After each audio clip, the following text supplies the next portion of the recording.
Saudi আরবে food delivery করার কাজটা খুবই কঠিন এবং খুবই টাফ। কারণটা হচ্ছে কাস্টমাররা অর্ডার দেওয়ার সাথে ফোন দিয়ে খুব প্যারা দেয় যে অর্ডার কই, এখনই লাগবে, দেরি হইতেছে। এইভাবে অনেকবার ফোন দেওয়ার কারণে আমাদের সমস্যা হয়, কারণ রাস্তায় ক্যামেরা থাকে। একটা ক্যামেরা খাইলেই 3,000 4,000 রিয়াল।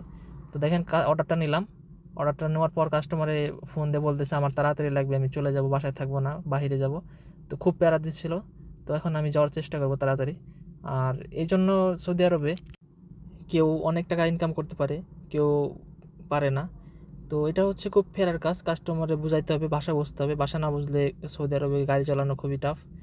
আর কাস্টমারে বুঝাইতে পারলে কোনো সমস্যা নাই। তো এখন আমি যাব। তো চলে আসছি প্রায়। চলে আসার পর কাস্টমারে ফোন দিলাম, ফোন দেওয়ার পর বলতেছে যে আমার বাচ্চা বাইরে আছে, ওকে দিতে বলতেছে। তো যাচ্ছি কাস্টমারের সামনে, দেখেন ওই যে বাসা, বাম সাইডে ওর বাচ্চা দাঁড়ায় আছে, ছোট একটা বাচ্চা, ওকে খাবারটা দিব। আমি আসার আগে ওর বাচ্চারা রেখে দিছে এখানে।